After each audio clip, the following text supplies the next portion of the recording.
Welcome to my channel that's parlour girl और मैं हूं कांक्षा। आज की वीडियो एक कंपैरेटिव वीडियो है जिसमें मैं दो commonly known as pigmentation removal skin care active की कंपैरिजन आपके लिए लेके आई हूं और मैं बात कर रही हूं vitamin C and kojic acid की। जैसे कि आप सभी को पता है ये दोनों ही इंग्रेडिएंट विटामिन सी हो या फिर कोजिक एसिड हो माना जाता है पिगमेंटेशन को रिमूव करते हैं और आपको even bright and clear skin देने में हेल्प करते हैं। लेकिन ये दोनों ही जो स्किन केयर एक्टिव है अगर ये दोनों ही सेम क्लेम करते हैं तो फिर हमें कौन सा लेना चाहिए? कोई ना कोई डिफरेंस तो होगा ही इन दोनों इंग्रेडिएंट में। तो आज की इस वीडियो में मैं आपको डिटेल में बताऊंगी कि विटामिन सी एग्जैक्टली क्या करता है, कोजिक एसिड एग्जैक्टली क्या करता है और ये जो दोनों स्किन केयर एक्टिव है ये कैसे एक दूसरे से अलग हैं और आपके लिए कौन सा लेना ज्यादा फायदेमंद होगा। तो चलिए स्टार्ट करते हैं कोजिक एसिड से। द डर्माकोका 2% कोजिक एसिड सीरम की ये मेरी दूसरी बॉटल है। जैसे कि आप यहाँ पे देख सकते हैं ये सीरम आपको ड्रॉपर टाइप की पैकेजिंग में मिलता है। इसमें आपको 2% कोजिक एसिड के साथ साथ 1% अल्फा आर्बुटिन एंड नासिनामाइड भी मिल रहा है। यहाँ पे मैं इसकी कंसिस्टेंसी भी आपके साथ शेयर करना चाहूंगी। ये आपको एकदम वाटर लाइक कंसिस्टेंसी में मिलता है, बहुत इजीली आपकी स्किन में एब्जॉर्ब हो जाता है और बिल्कुल भी ग्रीसी, ऑयली या फिर स्टिकी फीलिंग आपको नहीं देता। कोजिक एसिड वैसे तो मैं इस प्रोडक्ट का ऑलरेडी आपके साथ रिव्यू शेयर कर चुकी हूँ जिसमें मैंने आपको डिटेल में बताया था कि कोजिक एसिड क्या करता है क्या नहीं करता है, लेकिन आज की इस वीडियो में मैं आपको ब्रीफली बताऊंगी कोजिक एसिड कौन कौन सी प्रॉब्लम को टारगेट करता है और विटामिन सी कौन कौन सी प्रॉब्लम को टारगेट करता है। तो गाइस कोजिक एसिड में anti bacterial, anti fungal, anti ageing property होती है। इसके साथ साथ ये मेलाज्मा ट्रीटमेंट में भी आपकी हेल्प करता है। अगर आपको पिगमेंटेड स्कार्स हैं तो उसे फेड डाउन करने में ये आपकी काफी ज्यादा हेल्प करता है। उसके ऑपोजिट ये जो विटामिन सी सीरम है इसकी मैं एक बॉटल फिनिश कर चुकी हूँ और फिलहाल मैं ये 20% इनका सीरम यूज कर रही हूँ, द डर्माकोका 20% विटामिन सी सीरम। लेकिन क्योंकि आज की इस वीडियो में मैं विटामिन सी के बारे में कॉमनली बात करने वाली हूँ तो इसीलिए इससे क्या फर्क पड़ता है कि हम 10% के बारे में बात कर रहे हैं या 20% के बारे में। तो कंसिस्टेंसी 10% एंड 20% दोनों की एकदम सिमिलर ही है। सिर्फ और सिर्फ अंतर ये है कि इसमें आपको विटामिन सी की डोज ज्यादा मिल रही है। इसमें आपको 20% मिल रहा है और इसमें आपको 10% मिल रहा है। 10% विटामिन सी सीरम में आपको 5% नासिनामाइड और इसके साथ साथ हियालुरोनिक एसिड भी मिलता है।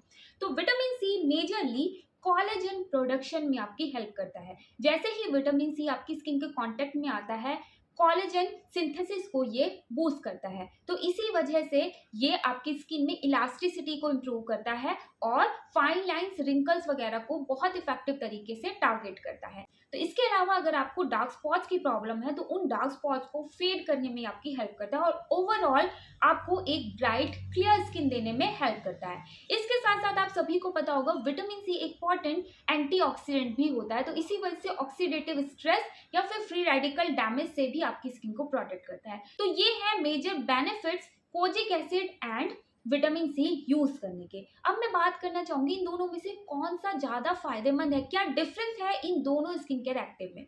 तो गाइस बेसिकली जो आपका कोजिक एसिड है वो ज्यादा स्टेबल होता है विटामिन सी से, क्योंकि कोजिक एसिड लाइट या फिर एयर के एक्सपोजर में आने के बाद देर से डिग्रेड होता है, जबकि जो आपका एस्कॉर्बिक एसिड है, विटामिन सी है, वो बहुत जल्दी ऑक्सीडाइज हो जाता है। तो ये है मेजर डिफरेंस। तो जो इनके मॉलिक्यूल हैं तो कोजिक एसिड ज्यादा स्टेबल है as compare to vitamin C. इसके साथ साथ कोजिक एसिड सिमिलर तरीके से काम करता है किसी भी फॉर्म में, यानी कि कोजिक एसिड आप सीरम की फॉर्म में भी यूज कर सकते हैं, लोशन की फॉर्म में यूज कर सकते हैं या फिर आप चाहें तो इसे क्रीम की फॉर्म में भी यूज कर सकते हैं। आपको इसके पूरे फायदे मिलेंगे, जबकि जो हमारा विटामिन सी है वो सीरम की फॉर्म में ज्यादा फायदेमंद होता है, ज्यादा इफेक्टिव होता है। कोजिक एसिड के रिजल्ट्स आपको जल्दी दिखाई देते हैं, मोस्ट ऑफ द केसेस में विद इन 2 वीक्स आपको कोजिक एसिड के रिजल्ट्स दिखाई देने लगते हैं, जबकि विटामिन सी अपना काम करने में थोड़ा सा टाइम लगाता है, क्योंकि obviously vitamin C within 2 weeks collagen को आपकी स्किन में या फिर इलास्टिसिटी को आपकी स्किन में इंप्रूव नहीं कर सकता, क्योंकि इनकी फॉर्मुलेशन और वर्किंग जो प्रोसेस है उसमें डिफरेंस है। इसी वजह से विटामिन सी के रिजल्ट्स देखने में आपको थोड़ा सा टाइम लगता है।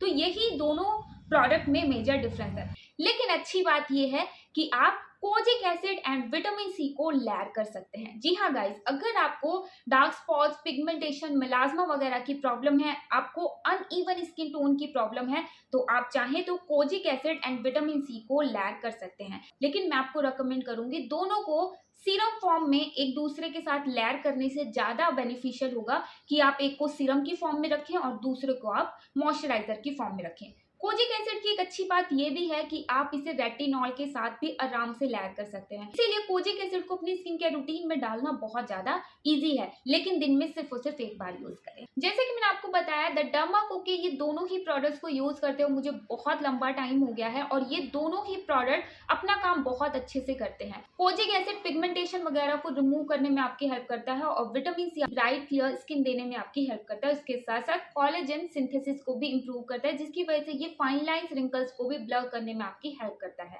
द डर्माको के कोजिक एसिड सीरम में आपको 30 ml क्वांटिटी मिलती है, जिसकी एमआरपी है 499 रुपीज। 2 साल इसके साथ आपको शेल्फ लाइफ मिलती है।